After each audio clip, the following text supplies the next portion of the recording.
তাদের আর জয়েন করতে দেওয়া হবে না এবং তাদের ক্ষেত্রে ডিসিপ্লিনারি অ্যাকশন পরিবারের থেকে।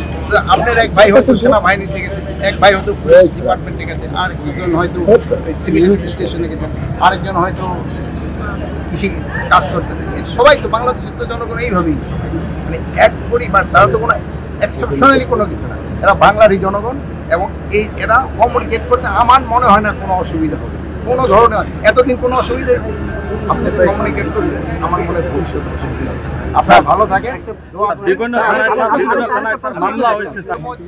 এখনো জয়েন করে নাই, তাদের আর জয়েন করতে দেওয়া হবে না এবং তাদের ক্ষেত্রে ডিসিপ্লিনারি অ্যাকশন তাদের থেকে কোনো ধরনের তাদের মাফ করা হবে না। তারা হয়তো এর ভিতরে কিছু কিছু আছে, তারা বিভিন্ন অপকর্মের সাথে জড়িত, এই জন্যই তারা জয়েন করে। যারা ভালো তারা সবাই জয়েন করে গেছে, আর যারা জয়েন করে নাই তাদের সংখ্যা খুবই নগণ্য, খুবই নগণ্য। আপনারা অনেক সময় বলে এত সংখ্যা খুবই নগণ্য, বাট এরা বিভিন্ন দুষ্কর্মের সাথে জড়িত, এই জন্যই তারা জয়েন করে নাই। এদের যদি পারেন আপনারা আমাদের কাছে এই সুবিধাটা ভোগ করবে জনগণ। এই ম্যাজিস্ট্রেট পাওয়ারটা হয়েছে জনগণের সুবিধা। যেহেতু আপনারা দেখছেন সেনাবাহিনী অনেক দিন যাবতেই কিন্তু মাঠে, মানে তাদের তো একটা ক্ষমতার ভিতরে কাজ করতে হবে, প্লাস আমাদের অন্যান্য বাহিনী তো কিছু স্বল্পতা হয়ে গেছে, এটা পূরণ করার জন্য তো সেনাবাহিনী করা আছে।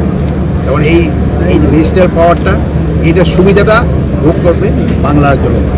বাংলাদেশের সেনাবাহিনীও বাংলাদেশের জনগণের দিকে রিক্রুট সিলেক্টরা এবং অন্যান্য বিভিন্ন বাহিনীর থেকে বাংলাদেশের জনগণের থেকে রিক্রুট এখন ধরনের সেনাবাহিনীর যারা সদস্য আছে তার ভাই বোন, ধরুন আমাদের এখানে আছে না, অনেকে ভাই বোন সবাই আছে, এদের সাথে তো কমিউনিকেট করার কোনো অসুবিধাই নেই। যেহেতু এরাও বাংলায় কথা বলে, আপনারাও বাংলায় কথা বলে।